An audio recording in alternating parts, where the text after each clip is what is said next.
নিজেদের জীবন বাজি রেখে হলেও এই জাতীয়তাবাদী ছাত্রদলকে এবং ছাত্র প্রতিষ্ঠা করার জন্য এই ক্যাম্পাসে ডাকসু নির্বাচনের মাধ্যমে যাতে ছাত্রদের অধিকার প্রতিষ্ঠিত হয় সেটার জন্য আমি সর্বোচ্চ চেষ্টা করব। টকশোতে দেখেছি আমি আপনি ছাত্রদলকে জাতীয়তাবাদী ছাত্রদলকে নিয়ে আপনি আক্রমণ করেছেন, কিন্তু তারা তো নিপীড়ন চালিয়েছে, নির্যাতন চালিয়েছে, ঠিক আছে? আমরা দেখেছি লাইট বন্ধ করে দিয়ে হামলা চালিয়েছে সাধারণ শিক্ষার্থীদের উপর।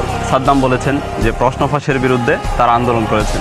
আমি তো যতটুকু জানি সেটা হচ্ছে প্রশ্ন ফাঁসের সাথে প্রত্যক্ষ এবং পরোক্ষভাবে জড়িত হচ্ছে বাংলাদেশ ছাত্রলীগ। বিভিন্ন হল এবং কেন্দ্রীয় সংসদে যারা প্রার্থী রয়েছে তাদেরকে বিভিন্নভাবে হুমকি দামকি দিচ্ছে। কোনো ছেলে অন্য কোনো ছাত্র সংগঠনের নাম যদি উচ্চারণ করে তাহলে সে হলে থাকতে পারে। আমি নিজে নির্যাতিত হয়েছি সেই 2012 সালের 11ই মার্চ। এই সকাল 10টা পর্যন্ত নিউজ কভার করে তারপর আপনার সারাদিন কোনো নিউজ নেই। আমার সাথে যেসব প্রার্থীরা রয়েছে তাদেরকে বিভিন্নভাবে হেনস্থা করা হচ্ছে।